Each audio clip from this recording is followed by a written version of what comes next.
Mobil terguling, sejumlah santri alami luka.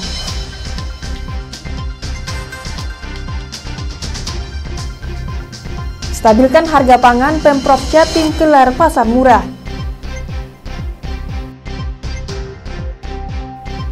Menikmati warung bernuansa zaman dulu dengan berbagai olahan makanan tradisional.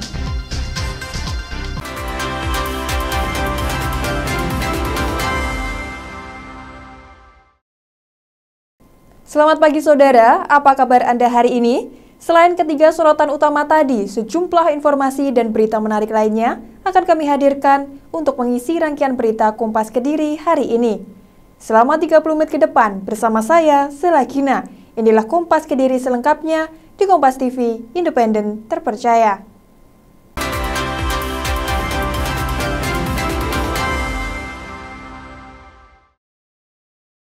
Saudara, sebuah mobil pengangkut santri pondok pesantren terguling di Kabupaten Madiun. Sejumlah santri mengalami luka dan dirawat di RSUD Caruban.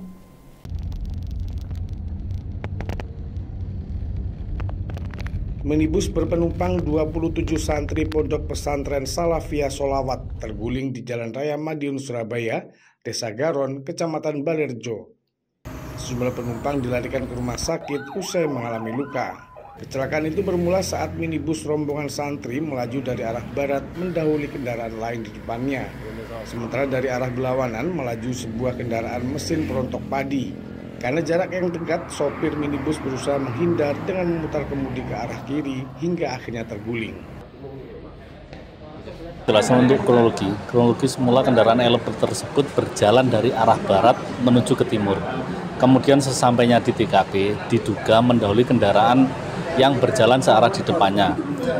Karena jarak yang sudah mepet, dari arah berlawanan ada kendaraan dos yang melintas. Kemudian sopir berusaha membanting ke kiri. Akhirnya terpelanting dan mengakibatkan kendaraan tersebut terguling. Sementara itu 20 santri yang selamat telah dipulangkan ke pondok pesantren. Sedangkan 7 santri mengalami luka dirawat di RSUD Caruban. Arahnya dari mana, Pak? Dari barat. Nah, pas saya lihat itu dari barat kan isinya kelihatannya ngindarin, mungkin masalahnya dia dari barat ke di sisi kanan langsung blek itu belok langsung blek. Tadi ada penumpangnya nggak? Penuh siswa madrasah. Mobil minibus yang terguling sudah dievakuasi menggunakan kendaraan derek. Unit Gakum Satlantas Polres Madiun masih melakukan penyelidikan terhadap kecelakaan ini. Imam Iswanto, Kompas TV, Madiun, Jawa Timur.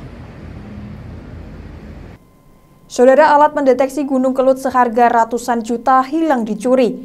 Kini petugas terpaksa memanfaatkan alat seadanya untuk mendeteksi aktivitas gunung kelut.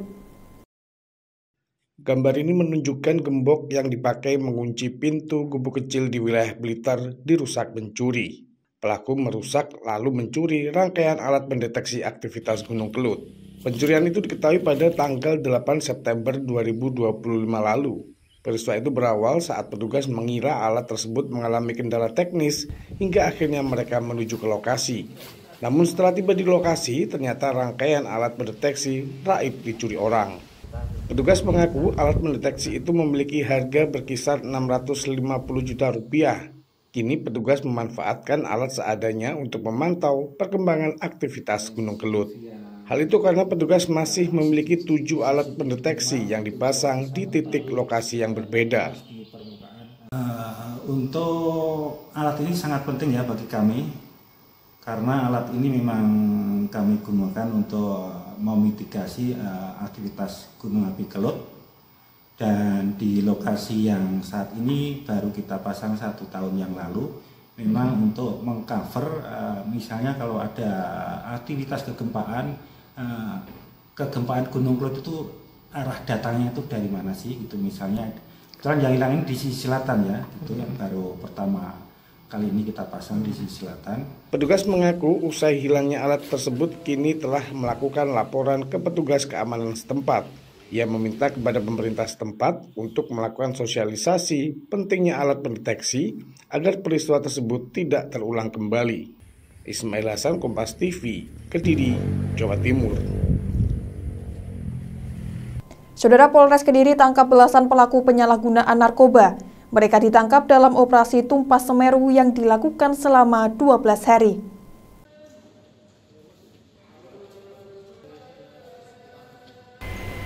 Belasan orang ini harus berurusan dengan Satuan Reserse Narkoba Polres Kediri. Mereka ditangkap dalam operasi Tumpas Semeru yang digelar petugas selama 12 hari. Dalam operasi pemberantasan narkoba itu, petugas menargetkan 3 kasus. Dari target 3 kasus tersebut, petugas melakukan pengembangan hingga mampu mengungkap 11 kasus dengan jumlah total 16 tersangka. Dari tangan pelaku, petugas menyita sabu seberat 98 gram dan 223.902.000 butir pil double L. Sementara itu, belasan orang yang tertangkap Satres Narkoba Polres Kediri terdiri dari 10 pengedar dan 6 pemakai. Nantinya petugas akan menjerat pidana sesuai perbuatan masing-masing. Adapun barang bukti total yang terhimpun dari 14 ungkapan tersebut, yaitu narkotika jenis sabu total sejumlah 98,48 gram beratnya. Kemudian obat keras pil jenis double L sebanyak 223.902 butir. Sedangkan barang bukti lainnya atau pendukung, kami telah mengamankan 15 buah handphone dengan berbagai merek, kemudian 1 buah korek api gas, 1 buah pipet kaca, 2 buah bom, 2 buah timbangan digital, dan 1 pack plastik klip. Untuk menjaga keamanan wilayah hukum Polres Kediri, petugas juga melakukan sosialisasi penyalahgunaan narkoba di sejumlah sekolah untuk melindungi para generasi muda. Tim Liputan Kompas TV, Kediri, Jawa Timur. Saudara, warga memblokade pintu masuk sebuah perusahaan peleburan emas di Surabaya. Warga menolak aktivitas peleburan emas yang dianggap berbahaya karena berada di tengah permukiman. Warga Kandangan Benowo, Surabaya masih mendirikan posko penjagaan untuk mencegah aktivitas peleburan emas. Mereka menyebut blokade ini sesuai arahan Camat Benowo hingga sengketa antara warga dan perusahaan selesai. Asap polusi dan limbah peleburan dinilai berbahaya sehingga warga menuntut perusahaan segera ditutup. Rencananya warga dan perusahaan dijadwalkan bertemu Pemkot Surabaya dan DPRD untuk rapat dengar pendapat. Dalam rangka kita mengawal kegiatan PT Sukajadi Lokal yang selama ini diberitahukan oleh camat bahwa selama masih belum selesai ini sengketa harus tidak ada peleburan, tetapi berjalannya waktu tetap dia melakukan peleburan sehingga warga protes lagi. Protes lagi ini supaya jangan melakukan peleburan karena peleburan itu menimbulkan asap yang bau nyengat. Ini posko ini akan diberdirikan sampai kapan, Pak? Sampai nanti ada kesepakatan bersama. Besok kan ada rapat dengan asisten 1. Insya Allah besok ada kesepakatan. Insya Allah kalau sudah selesai kita tutup. Penolakan dari warga, sejumlah orang diduga karyawan terlihat masuk ke area pabrik. Namun pihak keamanan menegaskan tidak ada aktivitas peleburan. Sementara itu, petugas kepolisian sektor Benowo juga terlihat berjaga di lokasi. Sebelumnya, warga telah melakukan demonstrasi dan mendapat dukungan dari Wakil Wali Kota Surabaya Armuji, anggota DPR RI Bambang Haryo Soekartono, serta DPRD Kota Surabaya. Cilmi Adianto Fani, Kompas TV, Surabaya, Jawa Timur. Dan saudara, kenaikan harga daging ayam menyebabkan penurunan penjualan pedagang. Jangan kemana-mana, tetap di Kompas TV Kediri.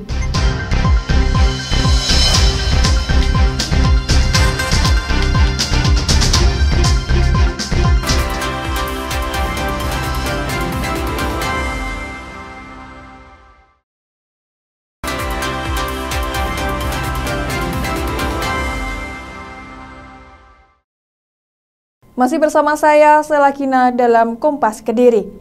Saudara, harga daging ayam di Pasar Madiun melonjak hingga Rp40.000 per kilogramnya. Akibatnya, omset pedagang turun karena sepi pembeli. Harga daging ayam di Pasar Caruban Baru, Kabupaten Madiun melonjak. Pada Selasa pagi, harga daging ayam di pasar ini terpantau tembus harga mulai Rp38.000 per kilogram dan tertinggi di harga Rp40.000 per kilogram. Padahal sebelumnya daging ayam berada di kisaran Rp30.000 per kilogram. Sejak 2 pekan ini merangkak naik secara perlahan antara Rp1.000 sampai dengan Rp2.000 setiap hari. Dampak dari kenaikan harga itu pendapatan penjual daging ayam berkurang. Omset mereka menurun sekitar 50% dari biasanya karena daya beli konsumen menurun.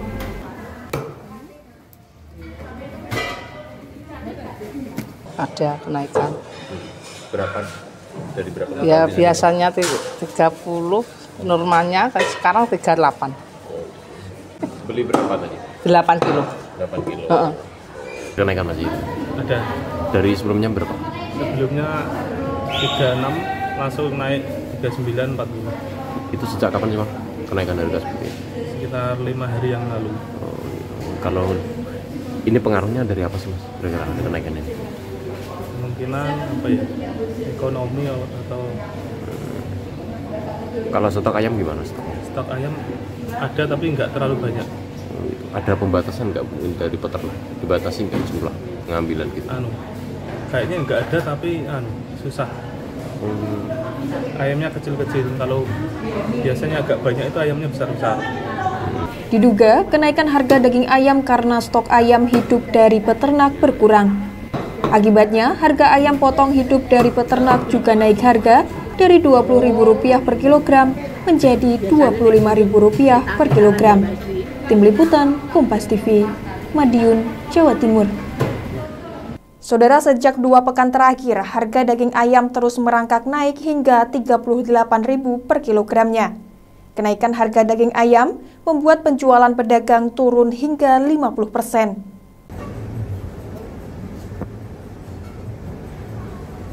Sejak 2 pekan terakhir, harga daging ayam di sejumlah pasar kota Kediri terus merangkak naik. Seperti di Pasar Stono Betek, harga daging ayam kini di angka Rp38.000 per kilogramnya. Sebelumnya, harga daging ayam hanya berkisar Rp32.000 per kilogram. Pedagang mengaku kenaikan harga daging itu imbas dari mahalnya pakan ayam. Hal itu membuat penjualan pedagang turun hingga 50%. Jika biasanya mampu menjual 60 ekor ayam, kini hanya bisa menjual setengahnya saja. Kemahalan Mas, ayam 37, 38 loh. Sebelumnya 34, 33. Terus sejak kapan kira-kira apa sih yang menjadi penyebab mahalnya? Nggak tahu ya, katanya pakannya mahal, terus katanya ambil ke pabrik. Sejak kapan tuh? Ya 2 bulanan. Sementara itu, salah satu pengusaha catering mengeluhkan kenaikan harga daging ayam. Hal itu membuat pengeluaran lebih besar dan keuntungannya menurun. Ini membeli daging kebutuhan untuk apa? Terus ketika mahal ada pengurangan pembelian nggak sih? Nggak ada, tetap kita jadi di omsetnya kita malah banyak tambahan untuk pengeluarannya, sisanya tinggal sedikit. Ya ini kita harus pinter-pinter bagaimana kalau mau hidup ya kayak gini. Sementara itu, pedagang memprediksi kenaikan harga daging ayam ini akan terus berlanjut. Tim Liputan, Kompas TV, Kediri, Jawa Timur. Gubernur Jawa Timur Khofifah Indar Parawansa turun langsung meninjau kegiatan pasar murah untuk memastikan harga terjangkau bagi warga. Gubernur Jawa Timur Khofifah Indar Parawansa meninjau pasar murah di kota Surabaya. Peninjauan ini dilakukan untuk memastikan harga kebutuhan pokok yang dijual benar-benar terjangkau. Menurut Khofifah, pasar murah ini digelar untuk mendistribusikan kebutuhan pokok dengan harga lebih terjangkau dibandingkan pasar modern atau pasar tradisional. Langkah itu diambil untuk menstabilkan harga kebutuhan pokok. Dalam pasar murah itu, pemerintah Provinsi Jawa Timur menyediakan beras, gula, minyak goreng, telur, serta daging ayam. Sementara untuk harganya rata-rata berkisar Rp1.000 hingga Rp3.000 di bawah HET. Sejumlah warga Teluk Nibung, Surabaya mengaku senang dengan adanya pasar murah ini. Dengan begitu mereka bisa menghemat uang belanja. Beli satu gratis satu. Gimana Bu, dengan bantuan ini sangat membantu atau bagaimana Bu? Sangat membantu sekali. Tadi digunakan untuk sehari-hari Bu ya ini Bu ya? Iya. Dapat berapa kilo? Dapat apa aja nih Bu? Yang beli telur, gula, sama minyak. Kalau beras? Beras bantuan. Tapi tadi murah-murah Bu harganya Bu? Ya. Lebih murah dari pasar Bu ya? Iya. Oke siap. Biasanya harganya berapa kalau di pasar? Kalau telur? Telur 11. Kalau telur 27. Kalau di sini tadi? Ini gula 24, di pasar 16. Murah sini Mas.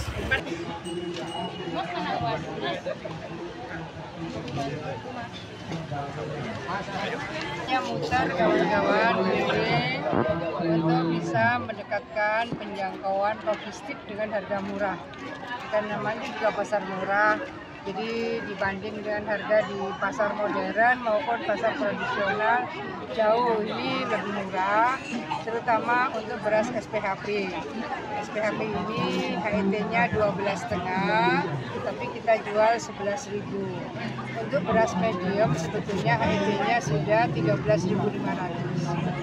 Di sini kita menjual beras medium SPHP 11.000 per kilo. Jadi 5 kilo 1 kantong 55.000. Kalau gula Food ID itu HET-nya 17,5. Kita menjual 14.000. Kalau minyak kita HET-nya 16, kita jual 13. Telur HET-nya 27, kita jual 22. Setiap penyelenggaraan pasar murah juga diikuti UMKM agar memberikan manfaat tambahan bagi pelaku usaha lokal. Melalui pasar murah ini, pemerintah Provinsi Jawa Timur berharap stabilitas harga pangan terjaga dan daya beli masyarakat terus terpelihara. Cilini Adianto Fani, Kompas TV, Surabaya, Jawa Timur. Saudara, usai jeda kami ajak Anda melihat keunikan kafe unik di Blitar yang memiliki nuansa bangunan Belanda. Jangan kemana-mana, tetap di Kompas TV Kediri.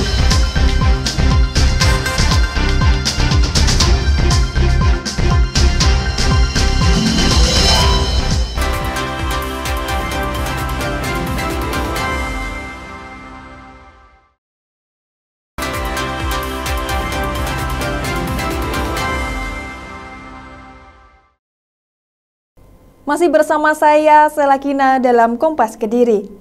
Saudara, sebelum Anda menyimak berita-berita yang disuguhkan tim redaksi Kompas Kediri, ada baiknya Anda menyimak perakiraan cuaca untuk wilayah Kediri dan sekitarnya.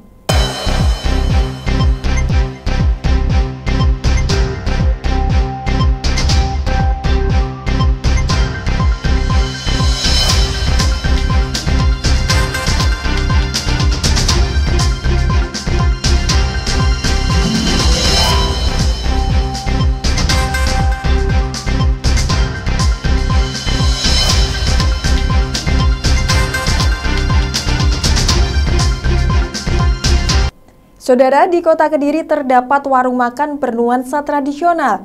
Di tempat ini, para pengunjung bisa menikmati berbagai olahan makanan tradisional sepuasnya sembari menikmati berbagai ornamen bangunan zaman dulu.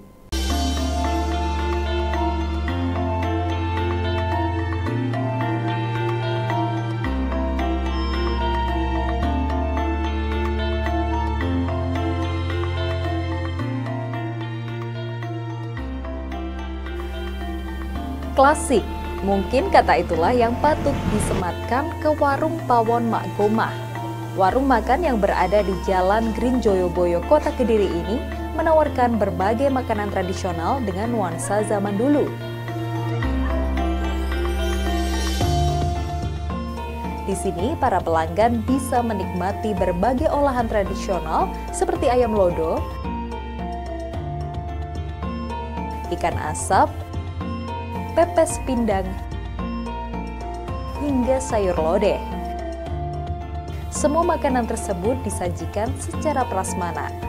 sehingga para pengunjung bisa bebas memilih dan mengambil makanan sesuai seleranya.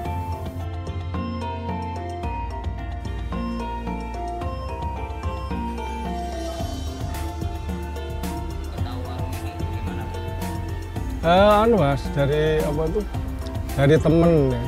Dari penyampaian temen gitu, bahwa di dekat Gor Joyoboyo itu ada warung Omah Galek gitu namanya. Apa ya? Makanya di sini tadi yo pas sesuai Mas, jadi jenis masyarakatnya kan banyak. Jadi kita selera seperti masakan rumahan gitu loh. Ya, tempatnya juga enak, di sini nyaman. Ya, tempatnya enak, nyaman.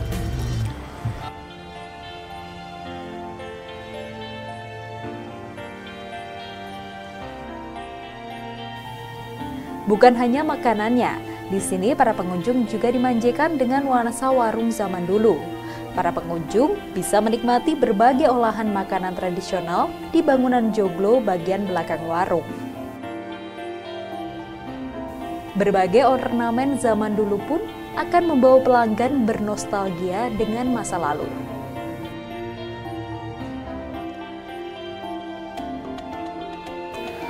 Jadi kita untuk menu memang kita mengonsep itu dari dulu itu menu khas perdesaan, dimana saya itu asli orang Trenggalek dan selalu kalau pas waktu pulang ke Trenggalek itu sering kangen masakan khas asli Trenggalek, kangen masakan dari ibu. Dari situ emang termotivasi dari situ, jadi saya membuat rumah makan khas Trenggalek dengan menu-menu juga menu-menu tradisional khas desa. Jadi alasan dari kami sebenarnya kalau kita bikin konsep semacam ini kayak dari pengunjung yang mohon maaf dari pengunjung ke bawah sampai ke atas tuh mau masuk itu enggak apa ya, bebas gitu, dalam arti tidak pikir-pikir. Kadang kalau kita mengonsep itu terlalu ke lebih yang elegan atau ke lebih ke resto, kadang orang-orang mau masuk itu sungkan gitu loh. Jadi karena kita menyesuaikan, memang basicnya itu di masakan tradisional, ya konsepnya ini ya menyesuaikan dengan konsep yang tradisional.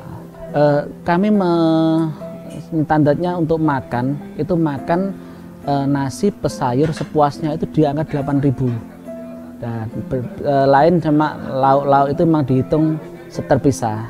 Untuk lauk itu dikisaran antara 10.000 sampai di angka 25.000. Meski memiliki rasa yang enak, harga makanan di sini cukup murah, yakni berkisar 8 hingga 30.000 rupiah.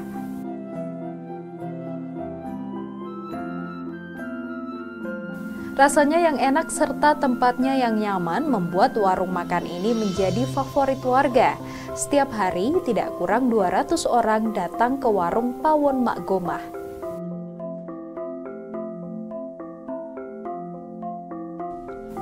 Tim Liputan, Kompas TV, Kediri, Jawa Timur.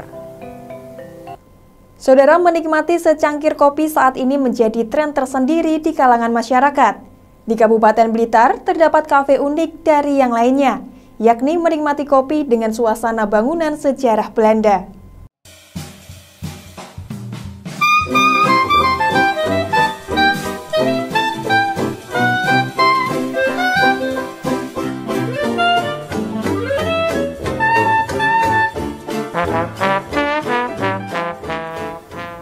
Kafe klasik ini memiliki suasana hening yang berada di tengah perkebunan kopi dan bangunan tua zaman Belanda. Kafe ini bernama De Karanganyar yang terletak di Kecamatan Glegok, Kabupaten Blitar. Suasana klasik ini menjadi daya tarik tersendiri bagi para pengunjung. Para pengunjung dapat menikmati kopi asli sembari menikmati pemandangan gedung peninggalan zaman Belanda. Untuk menjaga bangunan sejarah ini, pemilik memanfaatkannya menjadi tempat santai menikmati secangkir kopi. Pohon kopi yang berasal dari kebun sendiri, mereka olah sendiri secara manual. Gabungan bangunan sejarah dan kenikmatan cita rasa kopinya menjadikan kafe ini diminati masyarakat. Bahkan tak hanya warga Indonesia saja, melainkan hingga turis asing juga tertarik mendatangi tempat ini. Selain menikmati rasa kopi asli, para turis mancanegara juga dapat belajar bagaimana cara menanam pohon kopi hingga meraciknya menjadi minuman. Tak kurang dari 400 turis asing mengunjungi tempat ini setiap tahunnya. I'm in Indonesia to volunteer, and then I'm going to visit Bali and Jakarta. I've only had a couple of the blends, but it's really, really good, and it's cool because you can see how it's grown and then have the same coffee that they're growing on site. Everyone is really nice in Indonesia, and I came here because there's a lot of history here, specifically in Blitar, so I love it. Everyone's very nice. Karanganyar kan konsepnya sejarah dan kopi. Kita kan punya semacam tagar Our History and Coffee. Jadi memang kombinasi antara kekuatan kopi sejarah itu kita satukan. Nah, karena itu adalah sesuatu yang otentik, akhirnya sangat menarik buat orang-orang asing. Kalau ngomongin kopi Indonesia itu kan sangat terkenal ya di seluruh dunia gitu kan. Mereka penggemar kopi banget, tapi mereka nggak pernah lihat yang namanya tanaman kopi sebagai contohnya. Terus kalau di luar negeri itu kebanyakan pakai mesin. Nah, tapi orang Indonesia ini punya keahlian manual brewingnya. Nah, mereka datang ke sini untuk belajar tentang itu. Dan tentunya juga sejarah ya. Sejarah ini selalu diburu ya sama turis-turis internasional.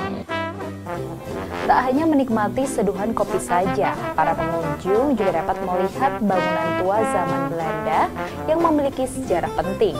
Seperti halnya kamar tidur yang pernah disinggahi oleh Presiden pertama Republik Indonesia Soekarno. Tim Liputan, Kompas TV, Blitar, Jawa Timur. Dan saudara, informasi tadi sekaligus menutup perjumpaan kita dalam Kompas Kediri episode hari ini. Sesaat lagi Anda akan menyaksikan beragam informasi menarik di wilayah Jawa Timur dalam program Kompas Jatim. Saya Sela Hina, mewakili seluruh tim redaksi yang bertugas, undur diri dan berterima kasih atas perhatian Anda. Kompas TV, independen, terpercaya. Sampai jumpa.